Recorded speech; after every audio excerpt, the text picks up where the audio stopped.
নমস্কাৰ, আপোনালোক সকলোকে স্বাগতম জনাইছোঁ অসম ফিচাৰ ইউটিউব চেনেললৈ। আশা কৰোঁ আপোনাৰ সকলো খবৰ ভাল। তো আজিৰ এই ভিডিঅ'টোত আমি Srimanta Sankardev university of health ছায়েন্সৰ CEE BSc nursing B farm আৰু এলাইট এণ্ড হেল্থ কেয়াৰ কৰ্চৰ কিছুমান কুৱেশ্যন আলোচনা কৰিম। তো মেইনলি দুটা টপিক লৈ আহিছোঁ, ভিটামিনছ এণ্ড হিউমেন হেল্থ। তো ইয়াৰে 40টা কুৱেশ্যন আলোচনা কৰিম। তো আপোনালোক ভিডিঅ'টো স্কিপ নকৰাকৈ সম্পূৰ্ণকৈ চাব।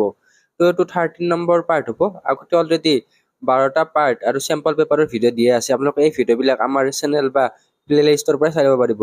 এতিয়া পলম নকৰি ভিডিঅ'টোৰ মেইন টপিকলৈ আগবাঢ়ো। তো question 1, vitamin responsible for blood clotting is. তলৰ কোনটো ভিটামিন ব্লাড ক্লটিঙৰ কাৰণে ৰেছপনচিবল হয় সুধিছে। তো option A vitamin A, option B vitamin D, option C vitamin K আৰু অপশ্যন ডি ভিটামিন চি। তো ইয়াৰ উত্তৰটো হৈছে ভিটামিন কে। তো অপশ্যনটো চি। এইটো আমাৰ মক টেষ্ট চিৰিজত এড কৰা আছে, ইয়াৰে লিংক ডেছক্ৰিপশ্যনত দিয়া আছে, আপোনালোকে মক টেষ্ট চিৰিজ হিচাপে দিব পাৰিব। তো আপোনালোক এক্সপ্লেনেশ্যনখিনি দি দিওঁ। ভিটামিন কেৰ মূল কাম হৈছে প্ৰথমবিন নামৰ এটা প্ৰটিন তৈয়াৰ কৰাত সহায় কৰা। এই প্ৰথমবিন যি আছে, এই প্ৰথমবিনটো আমাৰ দেহৰ ব্লাড ক্লটিঙৰ কাৰণে নেচেচাৰী বা অত্যন্ত প্ৰয়োজনীয়। যদি দেহত ভিটামিন কেৰ অভাৱ হয়, তেন্তে যদি সামান্য কটা বা আঘাত পালেও অতি বেছি ৰক্তক্ষৰণ বা তেজ যাব পাৰে। তো সেয়ে ব্লাড ক্লটিঙৰ কাৰণে ৰেছপনচিবল কোন? Vitamin K. Next question 2. Night blindness occurs due to the deficiency of. ৰাতি কম দেখা বা নাইট ব্লাইণ্ডনেছ যিটো সমস্যা আছে, এইটো কি ভিটামিনৰ কাৰণে হয়? Option A vitamin B12, option B vitamin A, option C vitamin E আৰু অপশ্যন ডি ভিটামিন কে। তো ইয়াৰ উত্তৰটো হ'ব অপশ্যন বি ভিটামিন এ। তো নেক্সট ইয়াৰ এক্সপ্লেনেশ্যনটো, ভিটামিন এ চকুৰ ৰেটিনাত থকা ৰটপচিন নামৰ এটা পিগমেণ্ট তৈয়াৰ কৰিবলৈ প্ৰয়োজন। এই পিগমেণ্টে কম পোহৰত দেখিবলৈ সহায় কৰে। তো ভিটামিন এৰ অভাৱ হ'লে নাইট ব্লাইণ্ডনেছ বা ৰাতি কম দেখাৰ সমস্যাটো হয়। তো এক্সাম ট্ৰিক এটা ৰাখিব পাৰে, vitamin a equal I vitamin বুলি এটা মনত ৰাখিব পাৰে। Next question 3. Which vitamin is synthesized by intestinal bacteria? Option A vitamin C, vitamin D, vitamin K আৰু ভিটামিন এ। ইয়াৰ উত্তৰটো হৈছে অপশ্যন চি ভিটামিন কে। তো এতিয়া ব্যাখ্যাটো দিয়া আছে, some intestinal bacteria synthesize vitamin K which help in coagulation. তো কিছুমান বেক্টেৰিয়াই ভিটামিন কে উৎপন্ন কৰে, যিয়ে কোয়াগুলেশ্যন বা ৰক্ত জমা কৰাত বাধাত সহায় কৰে। Next question 4. Scurvy is caused due to the deficiency of. Scurvy কোনটো ভিটামিনৰ অভাৱত হয়? Option A vitamin B1, option B vitamin C, option C vitamin D আৰু অপশ্যন ডি ভিটামিন এ। তো ইয়াৰ উত্তৰটো হৈছে অপশ্যন বি ভিটামিন চি। তো কুৱেশ্যন 4, স্কাৰ্বি এইটো কৰি দিলোঁ। তো এক্সপ্লেনেশ্যন, ভিটামিন চি শৰীৰত কলাজেন তৈয়াৰ কৰাত সহায় কৰে। কলাজেন হাড়, দাঁত, চামৰা আৰু ৰক্তনলীৰ বাবে গুৰুত্বপূৰ্ণ। তো ভিটামিন চিৰ অভাৱত স্কাৰ্বি হয়, যাৰ ফলত দাঁতৰ পৰা ৰক্ত ওলাই বা তেজ ওলাই। তো গাটো দুৰ্বল বা উইকনেছ লাগে, আৰু যদি ক'ৰবাত এক্সিডেণ্ট বা ক'ৰবাত ছাল যায় বা ক'ৰবাত আঘাত হয়, সেইটো সোনকালে নুশুকায়। Next question 5. Which vitamin helps in calcium absorption? কোন ভিটামিনে কেলচিয়াম শোষণত সহায় কৰে? Option A vitamin D, option B vitamin K, option C vitamin C আৰু অপশ্যন ডি ভিটামিন B2। তো ইয়াৰ উত্তৰটো হৈছে অপশ্যন এ ভিটামিন ডি। তো কেলচিয়াম এবজৰ্পশ্যনত ভিটামিন ডি সহায় কৰে, আৰু আমাৰ সূৰ্যৰ পোহৰত ভিটামিন ডি পোৱা যায়। ভিটামিন ডিটো আমাৰ ইণ্টেষ্টাইনৰ পৰা কেলচিয়াম আৰু ফছফৰাছ শোষণটো ইনক্ৰিজ কৰে বা বৃদ্ধি কৰে। এই দুয়োটা খনিজ পদাৰ্থ হাড় আৰু দাঁতৰ বিকাশৰ বাবে অতি গুৰুত্বপূৰ্ণ। তো ভিটামিন ডি নাথাকিলে কেলচিয়াম ঠিকমতে শোষিত নহয় বা এবজৰ্ব নহয়। Next question 6. Beriberi disease is related to the deficiency of. তো বেৰিবেৰি ৰোগ কোনটো ভিটামিনৰ অভাৱত জড়িত বা কোনটো ভিটামিনৰ অভাৱত হয়? Option A vitamin B1, option B vitamin B2, option C vitamin B6 আৰু অপশ্যন ডি ভিটামিন চি। তো ইয়াৰ উত্তৰটো হৈছে অপশ্যন B1। তো বেৰিবেৰিটো ভিটামিন B1ৰ অভাৱত হয় বা B1ৰ কাৰণে হয়। তো কুৱেশ্যনবিলাক দেখাত ইজি, কিন্তু কি হয়, যেতিয়া আপোনালোকে এক্সাম দিব যাব, তেতিয়া কুৱেশ্যনবিলাক আপোনালোকৰ কনফিউজ লাগি যাব। তো এইটো এনচাৰ আছিল নে এইটো এনচাৰ আছিল, বা চিমিলাৰ লাগি যাব। এতিয়া চালে কুৱেশ্যন এনচাৰবিলাক পাৰি, কিন্তু এক্সামৰ টাইমত এইটো খোকোজাটো বা বহুতো নাৰ্ভাছৰ ফলত এইটো হয়। তো আপোনালোকে ইমান নাৰ্ভাছ নহ'ব। তো বেৰিবেৰিটো ভিটামিন B1ৰ ফলত হয়। তো কুৱেশ্যনটো চেঞ্জ কৰি দিব পাৰে, ইয়াতে বেৰি-বেৰিটো ভিটামিন B1 নিদি কিনে বেলেগ নামো দিব পাৰে। তো ভিটামিন B1ক থায়ামিন বুলিও জনা যায়, তো তেনেকৈ দি দিব পাৰে। তো ভিটামিন B1ৰ আন এটা নাম থায়ামিন। তো ভিটামিন B1 ৰোগটো স্নায়ুতন্ত্ৰ, নাৰ্ভাছ ছিষ্টেম আৰু পেশীৰ স্বাভাৱিক কাৰ্যকলাপৰ বাবে প্ৰয়োজনীয়। তো ভিটামিন B1 বা থায়ামিনৰ অভাৱ হ'লে হাত ভৰি দুৰ্বল হয়, পেশীৰ সমস্যা হয় আৰু চলা ফুৰা কৰাত অসুবিধা হয়। Next question, rickets in children is due to the deficiency of. তো চিলড্ৰেনৰ ৰিকেটছ কি ভিটামিনৰ অভাৱত হয়? Option A vitamin C, option B vitamin D, option A vitamin C, option B vitamin D, option C vitamin A আৰু option D vitamin B12। তো ইয়াৰ উত্তৰটো হৈছে অপশ্যন বি ভিটামিন ডিৰ অভাৱত হয়। তো ৰিকেটছটো সাধাৰণতে যিটো ৰিকেটছ আছে সেইটো সাধাৰণতে শিশুসকলৰ মাজত দেখা যায়। তো ভিটামিন ডিৰ অভাৱত কেলছিয়াম শোষণটো কমি যায়, ফলত হাত ভৰি দুৰ্বল হয় আৰু কোমল হৈ পৰে। তো শিশুসকলৰ ক্ষেত্ৰত এইটো বেছিকৈ হোৱা দেখা যায়। তো next question 8, pellagra is caused due to the deficiency of. Pellagra কোনটো ভিটামিনৰ অভাৱত হয়? Option A niacin, option B riboflavin, option C thiamine আৰু অপশ্যন ডি ভিটামিন চি। তো ইয়াৰ উত্তৰটো হৈছে অপশ্যন এ নিয়াচিন। তো আপোনালোকে এটা বস্তু কমেণ্ট কৰি জনাবচোন, যিটো নিয়াচিন আছে, নিয়াচিনৰ ভিটামিন নামটো কি? তো ভিটামিনৰ এটা নেম, তো বি চিৰিজৰে হয়, B1, B2, B3, B6, B12 এইবিলাক আছে, তাৰে কোনোবা এটা হয়। তো নিয়াচিনটো কোনটো ভিটামিন হয় সেইটো আপোনালোকে কমেণ্ট কৰি জনাব। তো ইয়াৰ পৰা গম পাই যাব কোনে মানে ভিডিঅ'টো সম্পূৰ্ণকৈ চাই বা কোনে মনোযোগ দি চাইছে। এই যিটো পেলেগ্ৰা আছে, পেলেগ্ৰাক 3D ডিজিজ বুলিও জনা যায়। তো তিনিটা ডিজিজ ইয়াৰ লক্ষণ, 1 নম্বৰ ডাৰ্মাটাইটিছ, তো আমাৰ ছালৰ সমস্যা, 2 নম্বৰ ডায়েৰিয়া আৰু 3 নম্বৰ ডেমেনচিয়া, মানসিক বিভ্ৰান্তি। তো এই 3D আপোনালোকে তিনিটা দি যায়। তো 3D পেলেগ্ৰাৰ লক্ষণ বুলি ক'ব পাৰি। Next question 9, which vitamin act as an antioxidant. তো এণ্টিঅক্সিডেণ্ট হিচাপে কোনটো ভিটামিনে কাম কৰে? তো ভিটামিন ই, তাৰপিছত ভিটামিন কে, ভিটামিন ডি আৰু ভিটামিন B1। তো ইয়াৰে এনচাৰটো হ'ব ভিটামিন ই। কিন্তু যদি এক্সামত ভিটামিন চি দিয়ে, তো ভিটামিন চিটোও হয়। কিন্তু যিহেতু আমাৰ অপশ্যনত ভিটামিন ই দিয়া আছে, তো ভিটামিন ই এনচাৰ হ'ব, ইয়াতে ভিটামিন চি দিয়া নাই। তো ই আৰু চি দুয়োটাই এণ্টিঅক্সিডেণ্ট। তো ইয়াক চেল প্ৰটেক্টৰ বুলি জনা যায়। তো ভিটামিন ই এটা শক্তিশালী এণ্টিঅক্সিডেণ্ট। তো ই ফ্ৰী ৰেডিকেলৰ পৰা কোষসমূহক সুৰক্ষা দিয়ে। তো ফ্ৰী ৰেডিকেলে কোষৰ ক্ষতি কৰিব পাৰে, কিন্তু ভিটামিন ইয়ে ইয়াক প্ৰটেক্ট কৰে। তো pernicious anaemia occurs due to the deficiency of. যিটো পাৰ্নিচিয়াছ এনিমিয়া আছে কিহৰ কাৰণে হয়? Vitamin B12, vitamin C, vitamin D আৰু ভিটামিন এ। তো ইয়াৰ উত্তৰটো হ'ব অপশ্যন এ ভিটামিন B12। তো এনিমিয়াৰ বহুতকেইটা ভাগ আছে। তো anaemia mainly vitamin B9 and B12ৰ পৰা হয়, কিন্তু ভাগবিলাক আপোনালোকে চাই ল'ব লাগিব। তো যিটো ভিটামিন B12 আছে, এইটো RBC ৰক্তকণিকা ৰেড ব্লাড চেল গঠনৰ বাবে অত্যন্ত প্ৰয়োজনীয়।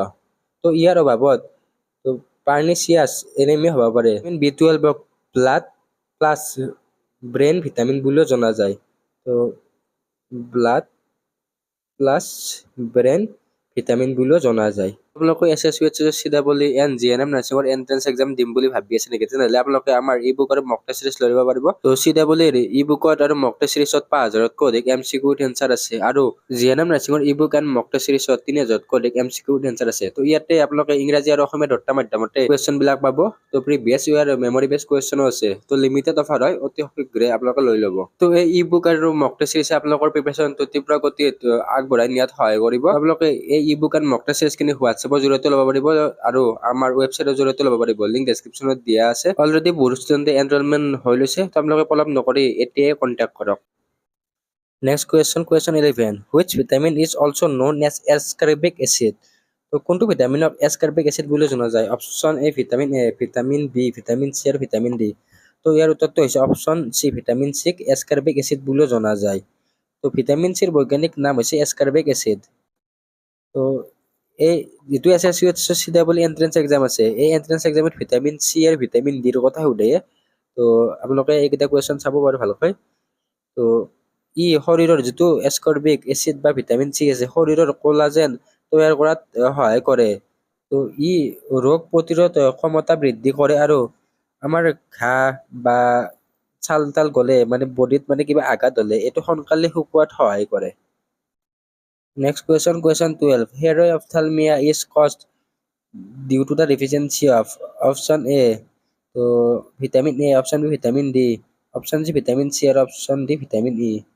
তো জেৰফথেলমিয়া মানে চকুৰ কনজাক্টিভা আৰু কৰ্নিয়া শুকাই যোৱা। তো কৰ্নিয়াও শুকাই যোৱা হয় ইয়াতে। তো এই সমস্যা ভিটামিন এৰ অভাৱত হয়। সময়মতে চিকিৎসা নকৰিলে ইয়াৰ পৰা অন্ধ হ'ব পাৰে। তো ভিটামিন এৰ দুটা হ'ল নাইট ব্লাইণ্ডনেছ আৰু এইটো। তো question 13. Which disease is caused by protein deficiency in children? তো শিশুৰ প্ৰটিনৰ অভাৱ কোনটো ৰোগৰ ফলত হয়? Option A kwashiorkor, scurvy, rickets, pellagra. তো ইয়াৰ উত্তৰটো হ'ব অপশ্যন এ। তো কোৱাচিয়কৰটো হৈছে শিশুৰ প্ৰটিনৰ তীব্ৰ অভাৱজনিত ৰোগ। এই ৰোগত পেটটো ফুলি যায়। তো ইয়াক পেটটো ফুলি যোৱা মানে তাক ইডেমা বুলি কয়। তো আমাৰ পেশীবিলাক দুৰ্বল হয় আৰু বৃদ্ধি গ্ৰথটো ষ্টপ হৈ যায়। তো এইটো যিটো আছে কোৱাচিয়কৰ এইটো প্ৰটিন ডিফিচিয়েঞ্চি আৰু এটা আছে MARAS মাৰাছমাছ বুলি। তো এইটো প্ৰটিন প্লাছ এনাৰ্জি ডিফিচিয়েঞ্চি হয়। তো মাৰাছমাছটো প্ৰটিন প্লাছ এনাৰ্জি ডিফিচিয়েঞ্চি হয়। তো সেই কুৱেশ্যনটো নেক্সটত দিয়াই আছে মাৰাছমাছ তো occurs due to the deficiency of option A vitamins only, option B proteins only, option C protein and carbohydrates আৰু অপশ্যন ডি মিনাৰেলছ অনলি। তো ইয়াৰ উত্তৰটো হ'ব option C protein and carbohydrate. তো প্ৰটিন আৰু এনাৰ্জিও দিব পাৰে। Next question 15. তো অলৰেডি এইটো কুৱেশ্যন মানে আলোচনা কৰিছোঁ প্ৰথমতে। তো কুৱেশ্যনবিলাক এনেকৈ বেলেগ বেলেগ ধৰণে দিব পাৰে। তো এইটো কুৱেশ্যন বাৰু ডিছকাছ নকৰোঁ। তো ইয়াৰ উত্তৰটো বি হ'ব vitamin K. Next question which vitamin is produced in skin by sunlight. তো এইটো কুৱেশ্যনো বেলেগ বেলেগ ধৰণে এক্সামত অহা দেখা যায়। তো সূৰ্যৰ পোহৰত কোনটো ভিটামিন উৎপন্ন হয় সেইটো দিছে vitamin C, vitamin D, vitamin B12, vitamin K. তো ইয়াৰ উত্তৰটো হৈছে ভিটামিন ডি। তো সূৰ্যৰ UV ৰেজ যিটো আছে ইয়ে ছালত থকা কলেষ্টৰেল ডেৰাইভেটিভক ভিটামিন ডিত ৰূপান্তৰ কৰে। সেয়ে ভিটামিন ডিক ছানশ্বাইন ভিটামিন বুলিও জনা যায়। তো বহুতে ষ্টেটাছত লেখে ন মানে সূৰ্যৰ পোহৰত ফটো উঠি কিনে ছান কিছ বুলি। তো ভিটামিন ডি কিছ বুলিও দিব পাৰে। Next question 17. Deficiency of iron leads to. তো আইৰণৰ ডিফিচিয়েঞ্চি মানে আইৰণৰ অভাৱত কি হয়? Option A scurvy, option B anaemia, option C rickets, option D beri. তো ইয়াৰ উত্তৰটো হৈছে অপশ্যন বি এনিমা। তো যদি আপোনালোকৰ কিবা সুধিব লগা থাকে তেনেহ'লে মোক ইনষ্টাগ্ৰামত ফ'ল' কৰিব পাৰে। তো ইনষ্টাগ্ৰাম আইডিটো ডেছক্ৰিপশ্যনত দিয়া আছে। তো হীৰক ৰেণু বৰ্মন বুলি আছে। আপোনালোকে কিবা সুধিব লগা থাকিলে বা কনফিউজন থাকিলে সুধিব পাৰে। তো আইৰণ হৈছে হিমগ্ল'বিন তৈয়াৰ কৰাৰ মূল উপাদান। আইৰণৰ অভাৱ হ'লে হিমগ্ল'বিন কমি যায় আৰু এনিমা হয়। তো ৰোগীয়ে দুৰ্বল অনুভৱ কৰে আৰু সহজে ভাগৰি পৰে, তাৰপিছত মূৰ ঘূৰাব পাৰে, এইবিলাক হয়। Next question which vitamin deficiency effect reproduction. তো ৰিপ্ৰডাকশ্যনত বা প্ৰজননত কোনটো ভিটামিনে মানে এফেক্ট কৰে? ইয়াতে অপশ্যনকেইটা দিয়া আছে vitamin E, vitamin C, vitamin K আৰু ভিটামিন B1। তো ইয়াৰ উত্তৰটো হ'ব অপশ্যন এ ভিটামিন ই। তো ভিটামিন ই ৰিপ্ৰডাক্টিভ হেল্থৰ বাবে অতি গুৰুত্বপূৰ্ণ। ই কোষসমূহক ফ্ৰী ৰেডিকেলৰ পৰা সুৰক্ষা দিয়াৰ লগতে প্ৰজনন ব্যৱস্থাৰ স্বাভাৱিক কাৰ্য বজাই ৰখাত সহায় কৰে বা বজাই ৰাখে। Next question 19. Which mineral is essential for thyroid hormone synthesis. তো থাইৰয়ড হৰম'ন গঠনৰ বাবে কোনটো মানে প্ৰয়োজনীয়? Option A iron, option B calcium, option C iodine আৰু অপশ্যন ডি জিংক। তো ইয়াৰ উত্তৰটো হৈছে অপশ্যন চি আয়ডিন। তো আপোনালোকে এটা কথা কৈ দিওঁ বাৰু, তো এই কুৱেশ্যনবিলাকত মানে আইৰণ বুলি লিখি দিছে, কেতিয়াবা মানে সংকেতো দিব পাৰে। তো সেইকাৰণে আপোনালোকে চিহ্নবিলাকো চাই যাব। তো থাইৰয়ড গ্ৰন্থিয়ে থাইৰক্সিন হৰম'ন তৈয়াৰ কৰিবলৈ আয়ডিন ব্যৱহাৰ কৰে। আয়ডিন নাথাকিলে থাইৰয়ড হৰম'ন উৎপাদন কমি যায়। তো যিটো আয়ডিন আছে থাইৰক্সিন হৰম'নৰ লগত জড়িত। Next question 20. Goitre is caused due to the deficiency of. তো option A iron, option B calcium, option C iodine আৰু অপশ্যন ডি পটাছিয়াম। তো ইয়াৰ উত্তৰটো হৈছে অপশ্যন চি আয়ডিন। তো আয়ডিনৰ অভাৱত থাইৰয়ড গ্ৰন্থিটো ডাঙৰ হৈ যায়। এই অৱস্থাক গইটাৰ বুলি জনা যায়। ডিঙিৰ আগফালে ফুলা দেখা যায়। তো আয়োডিন ডিফিচিয়েঞ্চি হ'লে গইটাৰ হয়। তো এতিয়া নেক্সট হিউমেন হেল্থ এণ্ড ডিজিজৰ। তো প্ৰথম ভিটামিনৰ খিনি শেষ হৈ গ'ল। তো আপোনালোকে সেইটো আমাৰ মক টেষ্ট চিৰিজত অনলি ভিটামিনৰ 40টা কুৱেশ্যন আপোনালোকে টেষ্ট দিব পাৰে। ইয়াৰ লিংক ডেছক্ৰিপশ্যনত থাকিব। নেক্সট আমি একেলগে ইয়াৰে যিটো হিউমেন হেল্থ এণ্ড ডিজিজ আছে তাৰ বিষয়ে আলোচনা কৰিম। Next question, which of the following is a bacterial disease? তলৰ কোনটো বেক্টেৰিয়াৰ দ্বাৰা হোৱা ৰোগ? তো মেলেৰিয়া, এমিবিয়াছিছ, টাইফয়েড আৰু ৰিংৱাৰ্ম। তো ইয়াৰ উত্তৰটো হৈছে অপশ্যন চি, টাইফয়েড। তো টাইফয়েড হৈছে চেলমনেলা টাইফি। তো এইটো কেতিয়াবা সোধে কি বেক্টেৰিয়াৰ দ্বাৰা হয়। তো চেলমনেলা টাইফি বেক্টেৰিয়াৰ দ্বাৰা টাইফয়েড ৰোগটো হয়। তো টাইফয়েড ৰোগটো হৈছে চেলমনেলা টাইফি দ্বাৰা বেক্টেৰিয়াৰ দ্বাৰা হোৱা ৰোগ। সাধাৰণতে দূষিত পানী বা খাদ্যৰ জৰিয়তে এই ৰোগটো বিয়পে। জ্বৰ, মূৰৰ বিষ, পেটৰ সমস্যা আদি ইয়াৰ লক্ষণ। Next malaria. তো মেলেৰিয়াটো ইয়াতে মেলেৰিয়া অপশ্যনটো দি আছে। তো এনচাৰটো বেক্টেৰিয়াৰ পৰা টাইফয়েড হ'ব। আৰু মেলেৰিয়াটো প্ৰট'জোৱাৰ পৰা হয়। যদি কুৱেশ্যন মানে এক্সামত কুৱেশ্যন হৈ যায় প্ৰট'জোৱাৰ পৰা হোৱা তেনেহ'লে মেলেৰিয়া হ'ব। তো এইটো এমিবিয়াছিছটো প্ৰট'জোৱাৰ পৰা হয়। আৰু যিটো ৰিংৱাৰ্ম আছে সেইটো ফাংগাছৰ পৰা হয়। নেক্সট কুৱেশ্যন 22, এনে 2 হয়, সেইটো 22। The pathogen responsible for malaria is, malaria ৰোগৰ বাবে দায়ী ৰোগ জীৱাণুটো কি? তো ইয়াতে 4টা অপশ্যন দিয়া আছে। তো Entamoeba histolytica, Plasmodium vivax, Salmonella typhi আৰু ষ্ট্ৰেপ্টোককাছ নিউমোনিয়া। তো ইয়াৰ উত্তৰটো হ'ব option B, Plasmodium vivax. Malaria mainly Plasmodium নামৰ প্ৰট'জোৱা পেৰাচাইটৰ দ্বাৰা হয়। তো এই প্লাজমডিয়ামৰ 5টা স্পেচিছ আছে। তো প্লাজমডিয়াম ভাইভেক্স মষ্ট কমন আৰু বহুততে মানে এইটো থাকে। নেক্সট প্লাজমডিয়াম ফেলচিপাৰাছ, তো এইটো ডেঞ্জাৰাছ মেলেৰিয়া হয়। নেক্সট আহিছে প্লাজমডিয়াম মেলেৰি, তাৰপিছত আহিছে প্লাজমডিয়াম অভেল, তাৰপিছত আহিছে প্লাজমডিয়াম নলেচি। তো ইয়াৰে মেলেৰিয়া বা প্লাজমডিয়ামৰ ওপৰত SSUHSৰ এণ্ট্ৰেন্স এক্সাম কুৱেশ্যন আহে। তো মেলেৰিয়াৰ পেথোজেন বুলি ক'লে আপোনালোকে প্লাজমডিয়াম এনচাৰ দিব। আৰু মেলেৰিয়াৰ কেৰিয়াৰ বুলি দিলে ফিমেল এনোফিলাছ মস্কিটো। তো ফিমেল এনোফিলাছ মস্কিটো হয়। তো নেক্সটত এইটো কুৱেশ্যন দিয়ে আছে, which mosquito act as an vector of Plasmodium. তো ইয়াতে অপশ্যন কেইটা দিয়া আছে অলৰেডি, অপশ্যনটো এনচাৰটো কোৱাই আছে। তো ইয়াৰ এনচাৰ চি, ফিমেল এনোফিলাছ। তো এনোফিলিছ। তো এই যিটো মহৰ বা প্লাজমডিয়ামৰ এটা মেকানিজিম আছে। তো mechanism of malaria transmission by female Anopheles mosquito. তো সেইটো আপোনাক এক্সপ্লেইন কৰি দিছোঁ।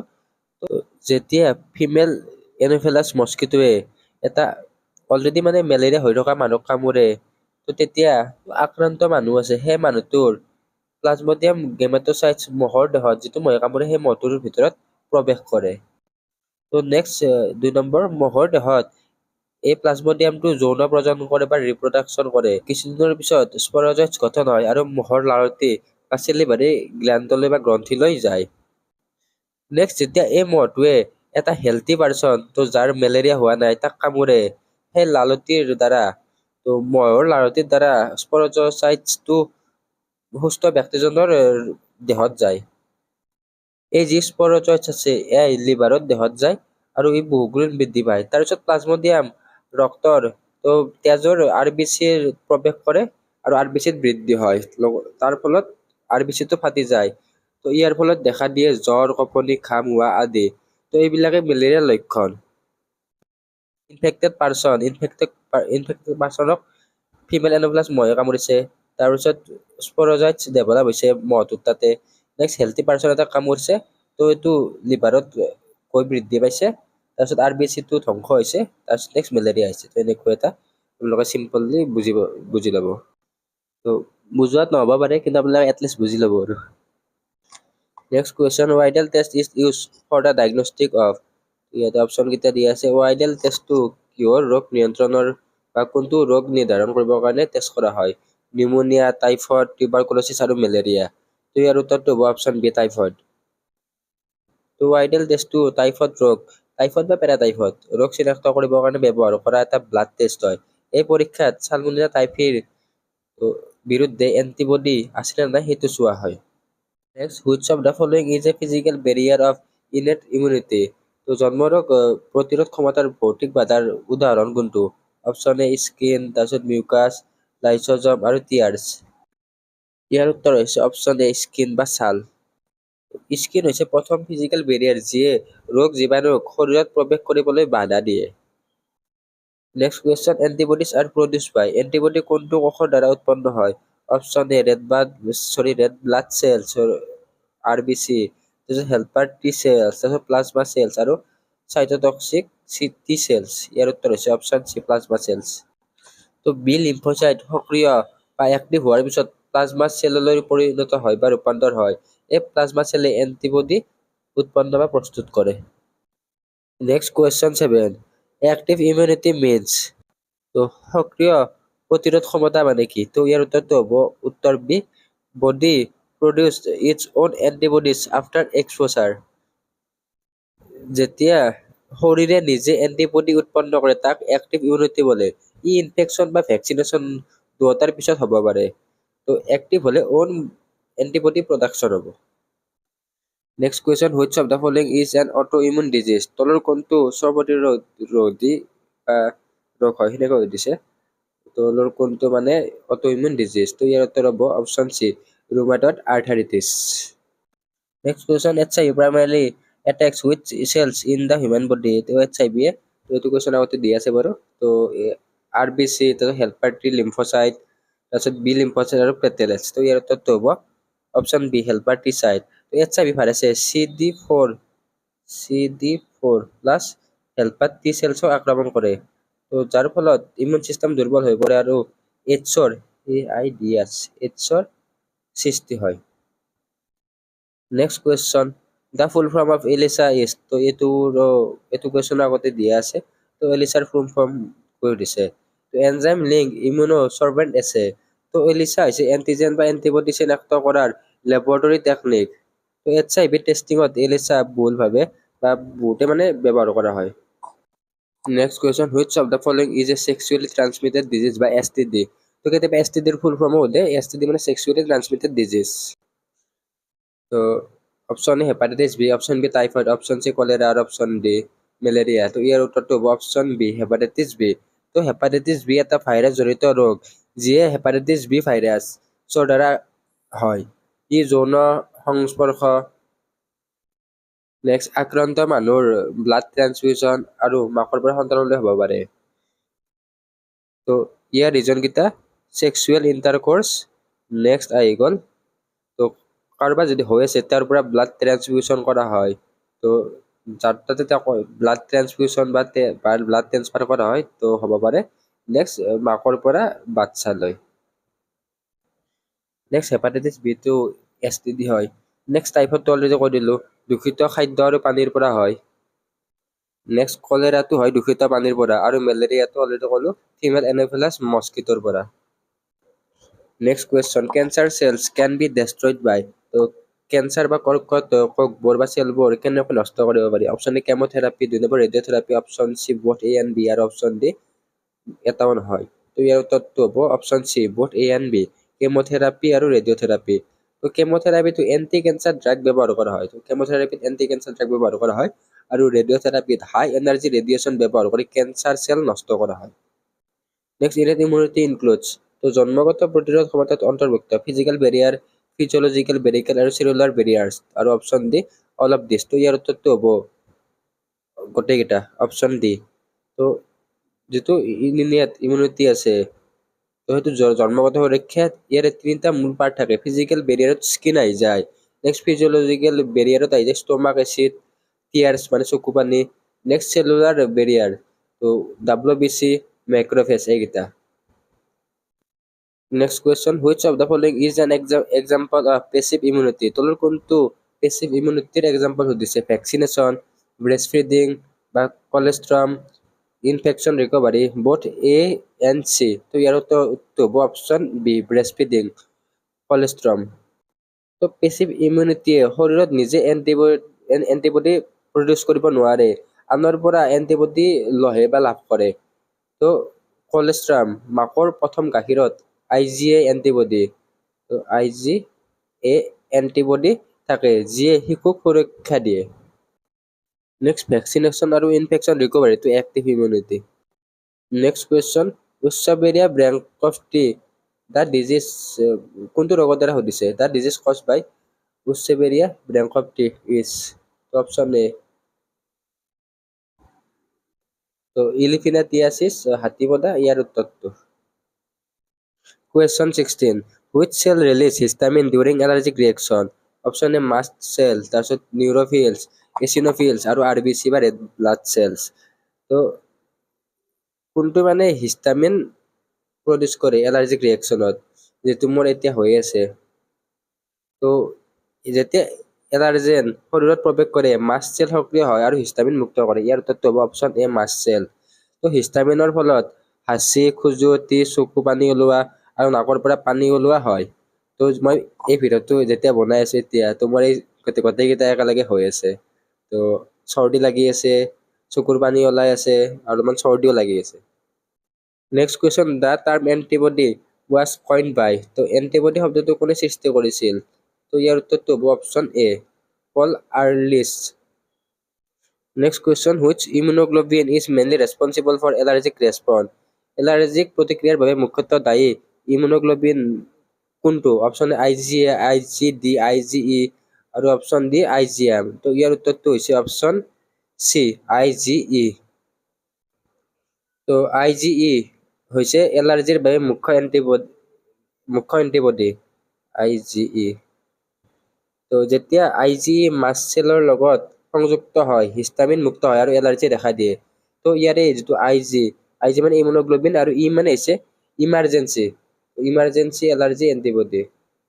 Next question which one is a viral disease? তলৰ কোনটো ভাইৰাছ জনিত ৰোগ? ডিপথেৰিয়া, পলিঅ', টিটেনাছ আৰু লেপ্ৰচি। তো ইয়াৰ উত্তৰটো হৈছে অপশ্যন বি পলিঅ'। তো পলিঅ' ভাইৰাছৰ দ্বাৰা হয়। ই নাৰ্ভাছ ছিষ্টেমত আক্ৰমণ কৰি পেৰালাইচিছ ঘটাব পাৰে। তো যিটো ডিপথেৰিয়া আছে সেইটো বেক্টেৰিয়েল, বাকী এইকেইটা বেক্টেৰিয়েল হয়। তো নেক্সট কুৱেশ্যন শেষৰ কুৱেশ্যন আজিৰ পৰা শেষৰ কুৱেশ্যনটোলৈকে আমি আহি পালোঁ। The principle of vaccination is based on টীকাকৰণৰ নীতি কিহৰ ওপৰত ভিত্তি কৰে? তো passive immunity, memory of immune system, antibiotic reaction আৰু নন অফ দিছ। তো ইয়াৰ উত্তৰটো হ'ব option B memory of immune system. তো এই ভিডিঅ'টোত 40টা কুৱেশ্যন আছিলে ভিটামিন আৰু হিউমেন হেল্থৰ ওপৰত। তো আপোনালোকে এই ভিডিঅ'টো কেনে পালে কমেণ্ট কৰি জনাব। যদি আগৰ ভিডিঅ'বিলাক চোৱা নাই তেনেহ'লে আমাৰ প্লেলিষ্টৰ পৰা চাই ল'ব আৰু লগতে আমাৰ হোৱাটছআপ আৰু টেলিগ্ৰাম গ্ৰুপত জইন হৈ ল'ব আৰু আমাৰ ই বুকৰ মক টেষ্ট চিৰিজটো আপোনালোকে লৈ ল'ব পাৰিব। বাকী নেক্সট ভিডিঅ'ত আকৌ লগ পাম। ধন্যবাদ।